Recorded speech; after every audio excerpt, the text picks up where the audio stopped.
Good morning guys. So dive na naman tayo ngayon. So napakagandang panahon natin dito. Ayan po. Early morning dive tayo. Baka makarami. Let's go! So punta na tayo ngayon sa ating dive spot. Ayan, sumisikat na ang ating haring araw. At siyempre kasama pa rin natin si Project. So, kape-kape muna tayo mga lods para mainitan naman ang ating tiyan.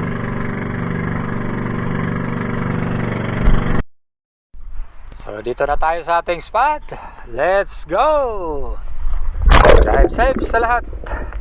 So, medyo okay ang visibility ngayon sa tubig at medyo mahina ang agos. Kaya tayo muna sa medyo malalim. Gamit pa rin natin dito ang ating RA160 carbon trail gun. Shout out sa lahat ng ating taga-suporta sa ating munting YouTube channel at sa ating bagong kaibigan Manoy Nel Vlog. Dive safe lagi bro. Shout out din kay Extrang Herong Cebuyanon. Dive na tayo dito bro. Dive safe always. Bang agos.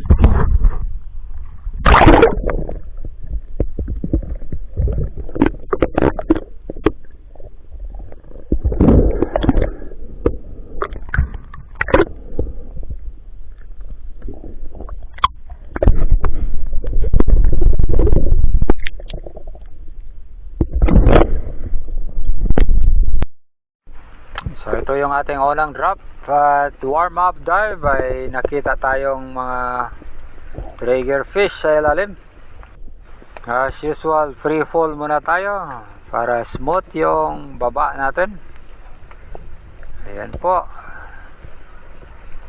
Ilalapitan natin ang ating target na triggerfish.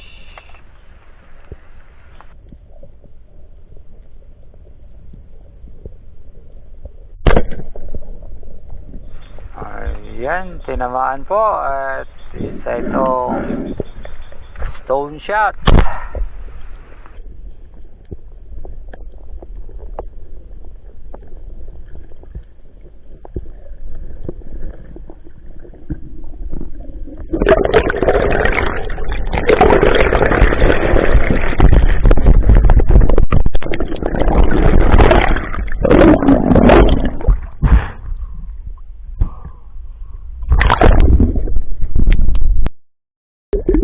So ito ang ating first fish of the day, isang Titan triggerfish. Yan, tine-check muna natin kung buhay pa. Pag kumakagat pa yan sa stringer natin, that means buhay pa. Ayan, mukhang nag-pass out na talaga, hindi na kumakagat.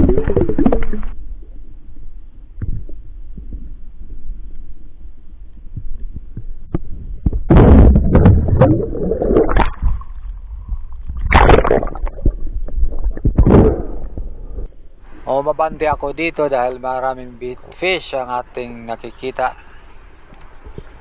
Ayan, mayroon tayong nakikita ang coral trout. Sinanda natin ito. Ayan, maganda ang tama dyan mga lods.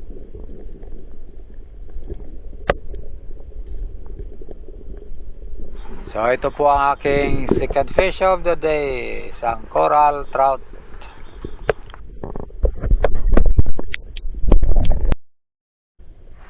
Sa spot na to may nakita akong isang red bass kaya bumaba tayo.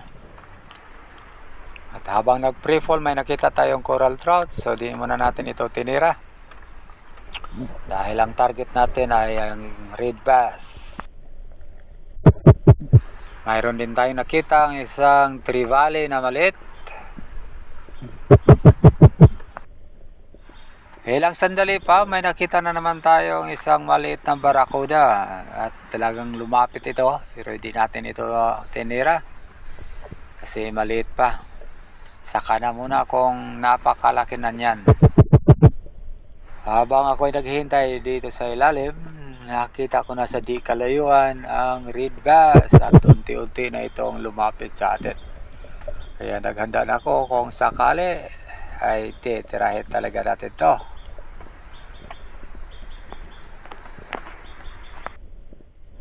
Ayan, lumapit na at bigla itong lumiko. Kaya hindi natin ito natira mga lods. Sayang. Minsan, ganun talaga ang buhay mga lods. May mga bagay na sadyang hindi bibigay sa atin. Kaya pagkatapos ito,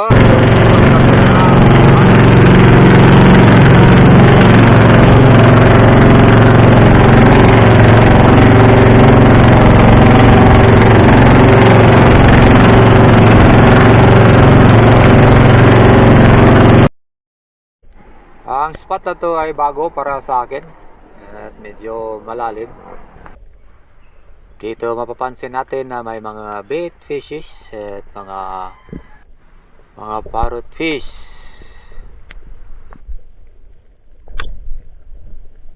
May isang parrot fish na titirahin sana natin pero malapit ito sa bato kaya iwas pusoy tayo, baka masira, madali na naman ang ating shop.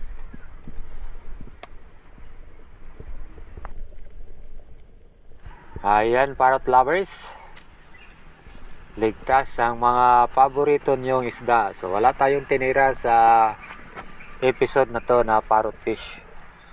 Kaya lang, nang dumaong kami, naalala ko na wala pala kaming pamigay doon sa tumutulong sa pagbuhat ng bangka. Sa drop na to, sinundan ko ang isang Buffalo Emperor. Kaya lang, medyo mabilis yung langoy niya, papalayo sa akin. Kaya yun, di natin ito natira. Kaya sinundan ko ang direksyon kung saan siya tumakbo at napunta ako dito. Pagbaba ko, nakita ko naman ang isang Buffalo Emperor pa rin. Ayan. Ayan.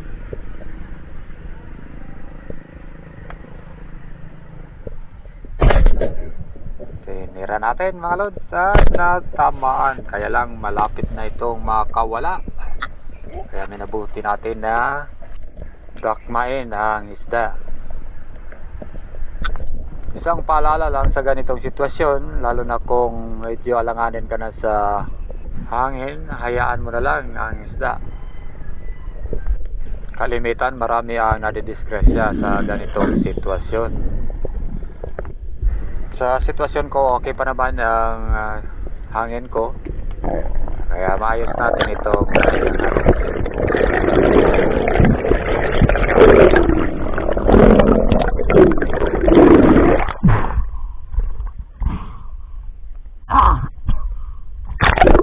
So ito yung aking third fish of the day, isang Buffalo Emperor.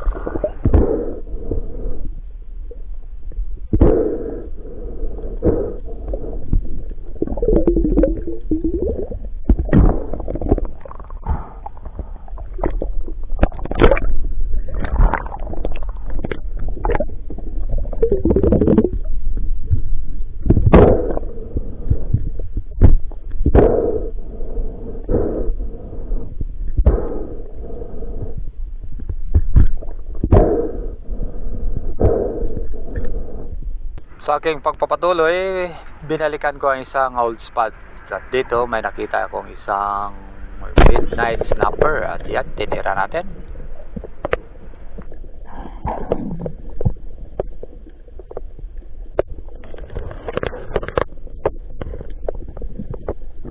So yan ang ating fourth fish of the day, isang midnight snapper. Ang sarap nito mga lods.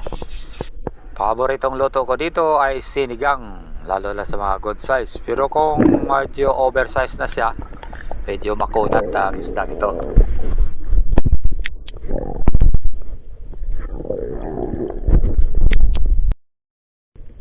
Muli tayong bumaba, may nakita tayong isang Buffalo Emperor. Ayan, sinundan natin. Kaya lang, sumablay tayo mga lods, sayang. Sa ganitong mga terrain kasi, kung hindi siya wall, ang ginagawa ko sa Buffalo Emperor ay drop shot. Mahirap kasi ito palapitin. Pero pag wall hunting tayo, so ambush style ang ginagawa natin. Dito lumipat kami sa isang old spot at binabaan ko isang malalim na bahagi. Kaya kung saan makikita natin dito ang isang malaking bato. At sinuwerte tayo dahil mayroon tayong nakita ang isang napakalaking sea turtle. Ayan. Dati nakahuli na tayo dito ng grouper. Medyo malalim doon sa pinakababa, nasa mga 25 meters. May mga siwang kasi ang gilid nito.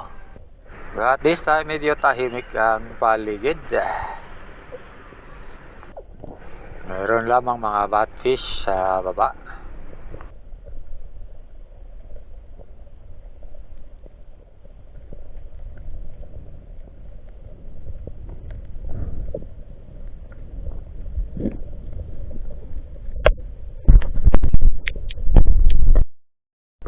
Sa pag-angat ko, suminya si Project na mayroon daw isda doon sa baba niya. Kaya pinuntahan ko at dito may nakita tayong mga Buffalo Emperors.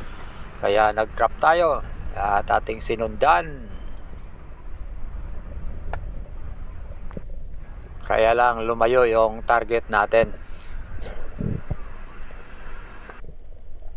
Angat na sana ako. Yang lumingon tayo, may nakita tayong isang malaking buffalo sa kabilang bato. Kaya ayun, sinundan natin at tinira.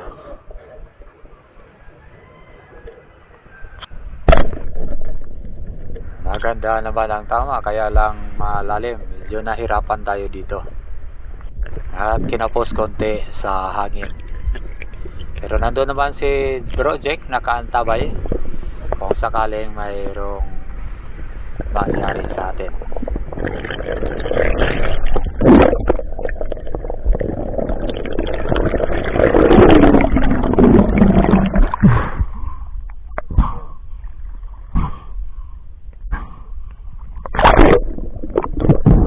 Sa spot na to, dati nakahuli ako dito ng 4 na Buffalo Emperors.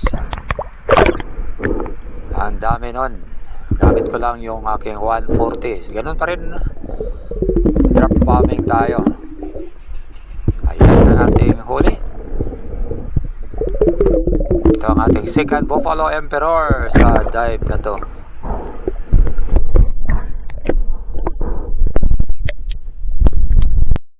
Medyo nagutom na tayo kaya iniwanan na natin yung malalim na bahagi sa spot at pumunta tayo din sa mababaw.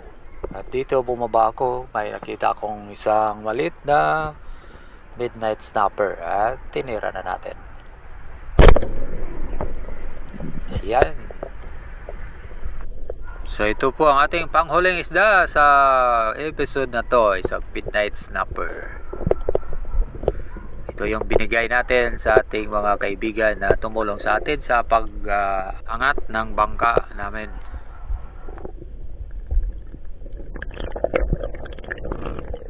So ito po ang mga huli ko sa araw na to. 2 Buffalo Emperors, 2 midnight snapper at isang malit na coral trout at triggerfish. Of course, selfihan na naman natin. Siyempre, pahuli pa naman para makita naman ang gwapong maninisid ng Surigao City. Ayan, thank you Mother Ocean sa biyayang ipinagkaloob mo sa dive na to at siyempre sa ating Panginoon para sa ligtas na pagsisid namin ni Project. So, ingat tayo lagi mga kapatid sa bisyong ito. Enjoy lang tayo, may huli man o wala. At dito, umuwi na kami para makapagpahinga. Yan po ang mukha ng may huli. Masaya yan, siyempre. Dahil buhay na nakaahon. Pahabol yan eh. Ay, ano naman siya? Malinaw ina pag ano. Sige na. Gabi pa nga yan ni Isam. So thank you so much for watching. This is Silent Hunter Bugoy SD69. Please subscribe to this is Spear Fishing.